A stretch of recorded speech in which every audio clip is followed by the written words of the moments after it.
Hello, welcome to हमारे channel. अभी तक आपने इस चैनल को सब्सक्राइब नहीं किया है तो जरूर कर देना और नोटिफिकेशन भी ऑन कर देना ताकि नया वीडियो आते ही आपको तुरंत पता चल जाए और आप उससे मिस ना कर पाए। चलो अब कहानी आगे देखते हैं। लीगांग की ग्रैंडमा जब घर वापस आए तब वो चीफ वांग से पूछती है कि क्या लीगांग घर आया था। वांग कहता है कि हाँ वो आए थे और कुछ काम था उसे तो वो चले गए। फिर वो यूजिन और सेओबांग के बारे में पूछती है। लीगांग की मॉम का नाम है यूजिन और उसके पापा का नाम है सोबांग। वो दोनों भी बाहर डिनर करने गए हैं, लेकिन इसके बाद वो वापस आ जाएंगे।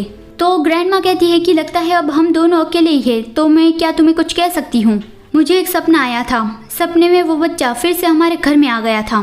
जब मैंने उसे यूएस में अडॉप्ट करवा दिया था तब उसके बाद फिर वो कभी मेरे सपने में नहीं आया था। तुम्हें तो ये बहुत अच्छे से पता है ना चीफ वांग, कि जो मुझे सपने आते हैं वो कभी कभी सच हो जाते हैं। उस लड़के के बारे में इंफॉर्मेशन निकालो, वो जिंदा है या फिर मर गया है, क्योंकि मैं उसके जैसी चीज़ को फिर मेरे घर में नहीं लाना चाहूँगी। अभी यहाँ लीगांग की ग्रैंडमा किस लड़के के बारे में बात कर रही है वो अभी खुलासा नहीं हुआ है, लेकिन आप गेस करके कमेंट कर सकते हैं कि वो कौन हो सकता है। गियोनी जब अपनी कार से उतर के जा रहा था तब लीगांग वहीं पे ही अपनी कार में बैठा था और उसने गियोनी को देख लिया कि जनरल मैनेजर वो यहाँ पे क्या कर रहे हैं। गियोनी फेलिक्स से फ़ोन पे बात कर रहा था कि हाँ मैं एलिवेटर के सामने हूँ, क्या तुम्हारा बैग वो तो मैं कार में ही भूल आया। अच्छा ठीक है मैं वो ले आऊँगा। फेलिक्स चेंज कर रहा था और कह रहा था कि थैंक यू, अब मैं डिनर प्रिपेयर करता हूँ। लेकिन वो कुछ ज़ोर से आवाज़ सुनता है तो वो तुरंत ही पूछता है कि वो आवाज़ किसकी थी। थोड़ी देर तो गियोनी कुछ नहीं बोलता तो फेलिक्स बहुत ज़्यादा परेशान हो गया। फिर गियोनी कहता है कि मुझे लगता है कि एक्सीडेंट हुआ है। तो फेलिक्स तुरंत ही पूछता है कि क्या एक्सीडेंट, तुम्हें चोट तो नहीं लगी है ना। गियोनी कहता है कि नहीं मुझे नहीं लगी है, मैं कार पार्क करके आ गया था, उसके साथ ही वो टकराई है। मैं पहले उसके साथ निपट लेता हूँ फिर ऊपर आऊँगा, डोंट वरी। और वो कॉल काट देता है। लेकिन फेलिक्स कह रहा था कि क्या सच में वो ये कर लेगा, उसे चोट नहीं लगी, ये तो अच्छी बात है। अगर वो दूसरा पर्सन उसके साथ झगड़ा करने लगा तो मुझे जल्दी से वहाँ जाना होगा। और वो पार्किंग एरिया जाने के लिए निकल पड़ा। और यहाँ दूसरी ओर गियोनी अपनी कार की ओर जा रहा था ये देखने की किसने उसकी कार को ठोका है। लेकिन वो देखता है तो वो लीगांग था। वो उससे पूछता है कि यून लीगांग तुम यहाँ पे क्या कर रहे हो। लीगांग कहता है कि यहीं पे तो मैं रहता हूँ। गियोनी सोचता है कि ओह तो वो ऑफिस के नज़दीक ही रहता है। और वो पूछता है कि क्या तुमने ही मेरी कार को हिट किया है। लीगांग कहता है कि हाँ मैंने गलती कर दी। लेकिन असलियत में लीगांग ने जानबूझ के ही उसकी कार को ठोका था। जब उसने गियोनी को देखा तो वो सोचने लगा कि जनरल मैनेजर डैनियल वो यहाँ पे क्यों है। मुझे फेलिक्स से तो उसके बारे में इंफॉर्मेशन नहीं मिलेगी, तो मुझे खुद ही उसके क्लोज होना पड़ेगा। तो गियोनी का ध्यान अपनी ओर खींचने के लिए उसने जानबूझकर अपनी कार को गियोनी की कार से टकराया। अब वो गियोनी से माफ़ी मांग रहा है कि आई एम सॉरी, मैंने मेरी इंश्योरेंस कंपनी को कॉल कर दिया है, तो प्लीज़ आप यहाँ इंतज़ार करिए। गियोनी को गुस्सा आ रहा था कि ये बहुत ज़्यादा एनोइंग है, लेकिन इससे भी बड़ी बात लीगांग यहाँ फेलिक्स के साथ ही रह रहा है। वो दोनों काम की जगह पे और घर पे भी इन्वॉल्व होते ही रहते हैं। ये मेरे लिए सबसे ज़्यादा एनोइंग है।